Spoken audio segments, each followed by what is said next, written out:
Hello, Jim here. Selling options is a great way to make some extra income.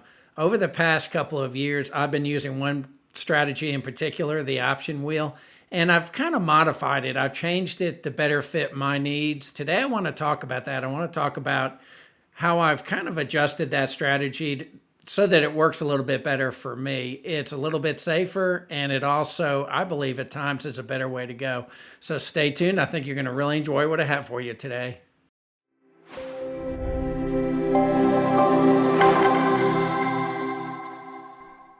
Okay, just a quick breakdown of how this video is going to be kind of structured. At the very end of the video, I'm going to share with you an actual trade I made and the process I took to make the trade. I'll share with you the trading page at Schwab and how I picked the specific strikes. I'll also talk about the option chain, and we'll go into that. And I'll show you on Seeking Alpha, how do I determine if it's a good company and why I picked it. I'm only going to use one company just so this video is not too long. So that being said, let's jump into the main content. So we've been through kind of a crazy time recently with the market. It seems like it's way up one day, way down the next, and so on and so on. We've been ripping higher, then ripping lower. We've heard that potentially the Fed will be cutting rates. The question is how much. It will definitely happen probably in September, but will it be a quarter point? Will it be a half point? I've even heard people say maybe a 3/4 of a point.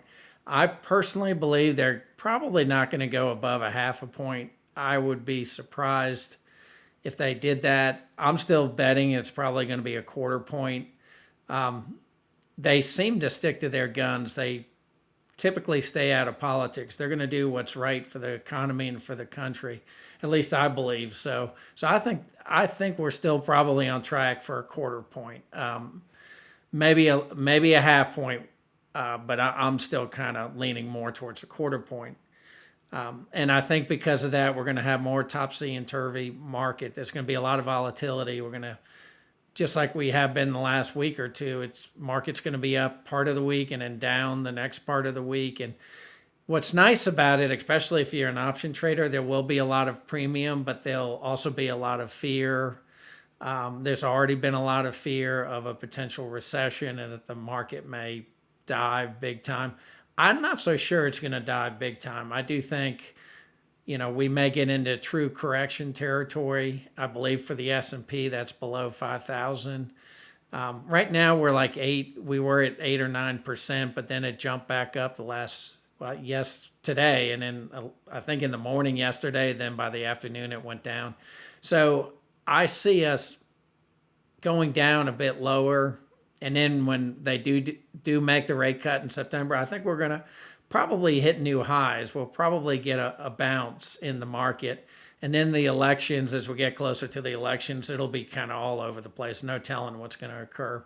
So I always like to talk about picking great companies. I want to own the companies. I'm an investor before a trader. So I like to find companies that I can own long term, and maybe that's only 2 years, or it could be indefinitely, many, many years. I like companies that have good return on equity, good return on assets, low debt, maybe below a 50% debt to equity ratio. I also like them to have dividends if possible and be growing those dividends. That's actually more important than paying a big dividend yield. I'd rather see a company that has very small payout ratio, meaning they're generating a lot of cash and they're just putting some in the pockets of the investors. It causes them to better manage the company in that sense. So just some of the criteria. And also I like to look at year over year earnings. And then I've gotten more into some growth companies, and for them, I really like to look at the growth prospects. How are they growing revenues? How are they growing income? Are they taking the right steps to be viable long term? Do they have a good management team that's making the right decisions? So I always like to share that at the beginning. And then once you identify that company, then it's identifying a good price. What is a good price for that company? And I'm going to share that more towards the end of the video, where I look at Seeking Alpha and I will look at some of the charting. Again, I'm a fundamentals person more than a technical. I do use technical, but I like to a lot of times go farther out on the chart. Especially if it's a company that's been around longer, like a UPS or an Amazon or a Google. I like to go out 5 years or maybe max. Go as far back and just see what that long-term trend line looks like. If we're way above what a long-term trend line would look like, then I might not, pick a strike that's too close or too close to the current price. I'm always looking for a situation where I can, be on that long-term trend line, meaning I'm not overpaying for a company. Now, if it is still real pricey, I will add it to my watch list. Then I watch it and keep track of it. And a lot of times, great stocks come down. Like recently, Google has come down to where I've put some trades on. And then the opposite is true too. I may find companies that don't make money, but they look intriguing, and I'll add them to my watch list and I'll keep track of them. Once they start making money, because I don't trade in companies that don't make money, then I'll start making trades on them. I'll potentially start selling vertical put credit spreads. And I've done that recently with some other companies that are just recently started to make money. I think Chewy is one example. I did a very thin vertical put credit spread, and it's worked out pretty well so far. Then once I identify, the company, the strike price, then it comes down to doing what I call the altered wheel. The difference for the way I do it is, especially during these crazy times, I don't do a cash secured put. Typically, I'll do a vertical put credit spread. If we weren't going through this potential major drop, and maybe not a major drop, but even a mild drop can be pretty hard. But by doing a vertical put credit spread versus a cash secured put, you're taking a little bit more protection on the downside. You're giving up some premium, but if the stock majorly drops, and we've had that recently, like UPS dropped big time. I think Dell Computer has also dropped big time. Airbnb has dropped big time. So that gives you an opportunity. If it drops quite a bit, then the put that you purchase becomes worth a lot more, and it also minimizes, your risk involved. For $140, $120 stock, if it drops $20, $30, $40, you're at risk all the way down. If you buy a put, and I typically like to do them about $10 out. So if I sell a 130, I'll look at buying a 120 for a put, and I'm just talking about puts here. So that's what I call my safety puts. So I'm doing a vertical put credit spread versus a cash secured put, and I'm typically doing it around a 15 to 20 delta, probably more so closer to a 15 delta. Then what typically happens is I keep running that, and I try to earn enough profit to make it worth my while. So if it doesn't get assigned, I'm still bringing in a pretty good return.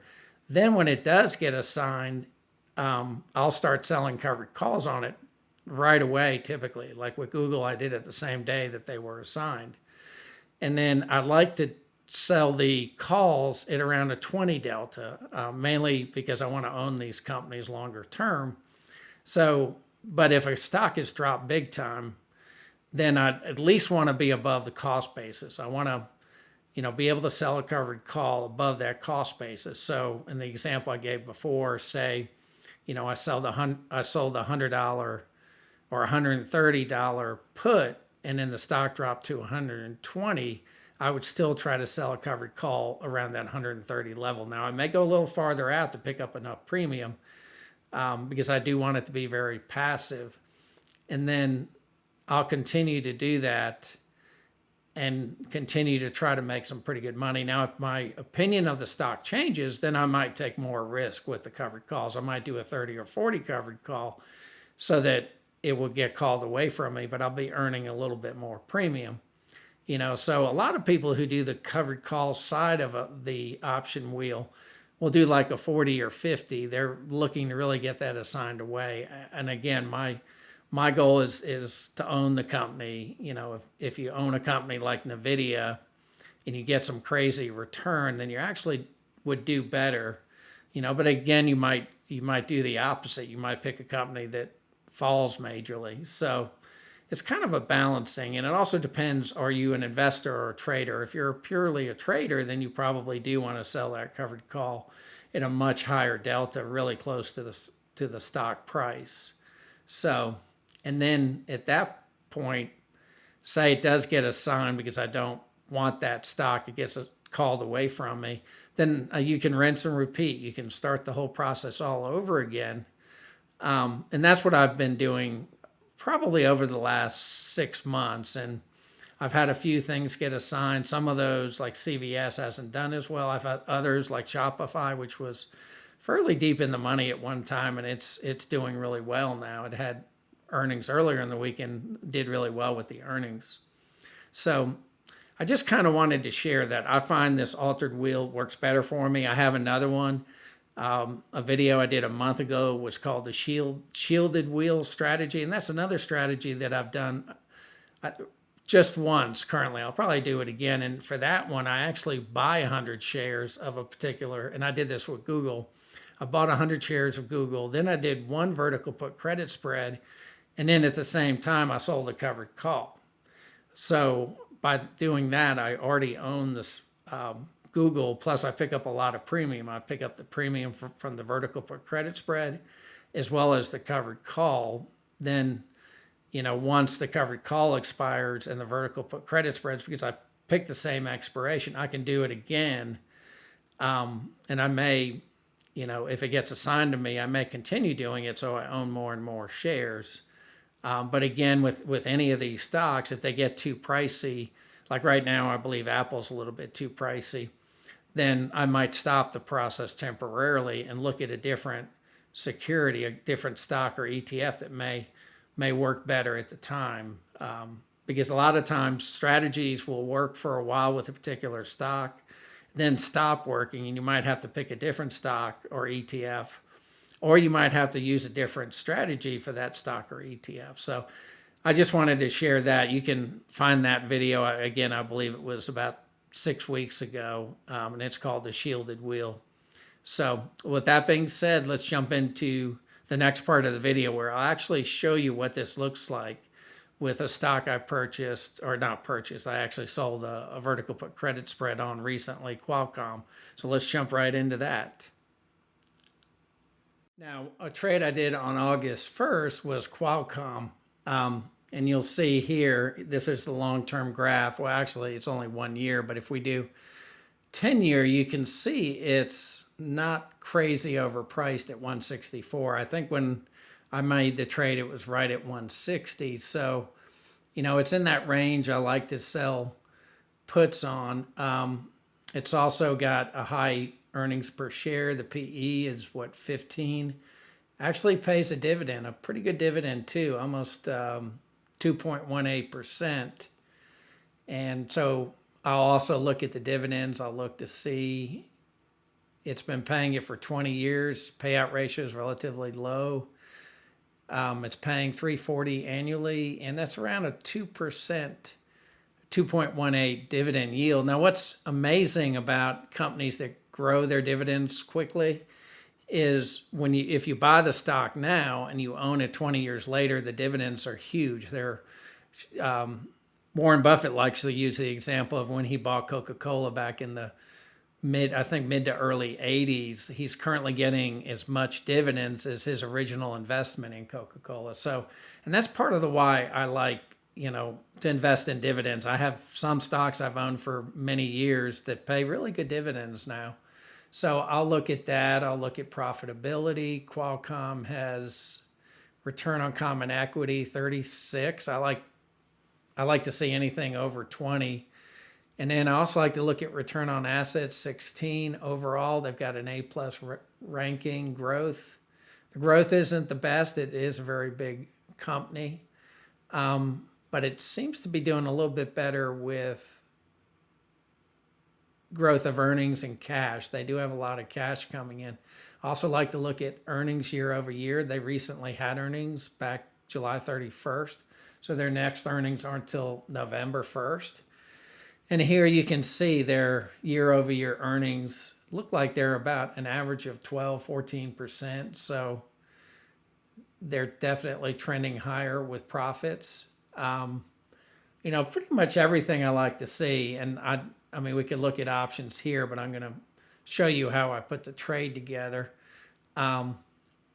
So again, I've made this decision. I like Qualcomm. I feel like it's a good time to make a trade on Qualcomm.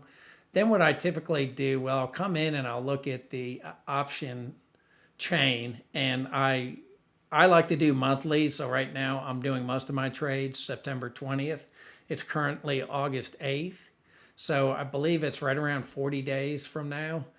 And I like to do around a 15 delta. So really my two choices are 140, 145.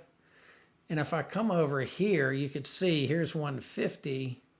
145 is, a little bit lower. It's definitely, if I go to max, 145 is not a bad range. You can see it went way high recently, but 145 is right around here, a little higher, probably about there. You can see the line. So max may be too much. Let's look at 5 years. So there's 150. So you can see it's jumped above 150, going all the way back almost 5 years, back to 2020 and 2019. So it's not overpriced. Plus the earnings per share isn't crazy. It's 15 PE, which compared to a lot of other chip companies that have 40, 60, I think Palantir has like an 80 PE. So it doesn't have a crazy PE. So I'm not overpaying for it. So, and then I could choose either one of these. So I would probably pick the 145 because the 13 delta, I can't make quite enough. Now, if I do the 145, which is the 17 delta, and that's this value right here, I could bring in some pretty good premium. If you look at 261 to 269, if I go look at the long put that I would purchase, it's $1.30. So I'm looking, it looks like I could make almost $1.30. So the 261 minus the 130, which is $1.30 per contract. I like to do two contracts. I already know it could get me pretty close to 260. Then I would jump into the trading page and I would put in those values. So I've got 920, sell to open, buy to open. So the short is when you sell to open. And I would look at the 145 and then, sorry about that, phone call. And then I would look at the 135 and you can see right around 128 to 143. And again, I would do two contracts. And then this, I like to look at the limit. So I'd say between 129 and 143. It's currently 129. I would probably look at the mid and then I would go up a little bit like 140. And I'm not actually going to place this trade, but you could see it would bring in 280. I might even go a little bit higher since this is 145. I might do 142. Then I would review the order, make sure everything is right. Again, I'm selling to open. This is the short, Qualcomm 145, bringing in $274. I'm buying to open two contracts, 135, and paying 142, which gives me right around, well, in this case, $1.42 using the limit price. And then I would review the order, place the order, and if it doesn't get filled right away, then I would lower this limit price a couple times until it did get filled. A lot of times it will get filled the first time, or I lower it a little bit closer to this mid and it will get filled. So it works out quite nicely. So here you can see the actual trade that I did, and I did a 140 or 150, 140. So Qualcomm actually dropped a little bit more since August 1st, probably last Thursday or not last Thursday, but Tuesday and Wednesday, I believe it dropped quite a bit, but I did bring in about that amount, 297. I did 920.24.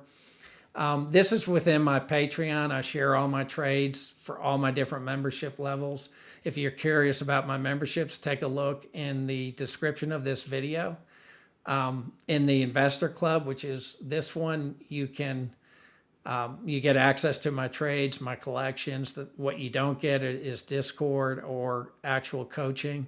But take a look. It may be worth your while. And as always, please subscribe and hit the like button. I'm trying to get the word out. I want more and more people to understand that they can do this. And I found that during rough times, I do a lot better selling options than if I wasn't selling option. And it does bring in a lot of cash.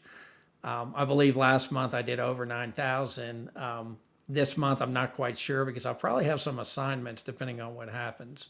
So I may pick up some stocks at a bit of a loss, but long term they should come back. Again, if you pick the right companies, good companies, they typically will come back. Not always, and in the instances where they don't, it's just comes with the territory. If you bought the stocks originally, you would have paid more because right now I'm looking at it, it's 164, but I'm putting a trade in at 145 or 150, so I'm picking it up at a lower value. So and then I usually put some information here. And then I have other things in collections. I have a number of collections that people can use. They can see all the different types of trades I've done. There's all the Trader Club videos. I also have a meeting every other week for the upper two tiers. But then I do share it with the Investor Club.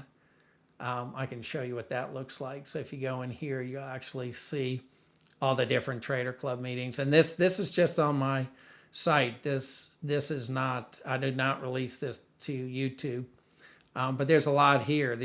We've gone over to 0DTE, we've gone over ChatGPT, we've gone over futures, commodities, a little bit of everything. So that's what I wanted to share with you guys. Just let me know if you've done a trade like this, or do you just do the wheel using cash secured puts?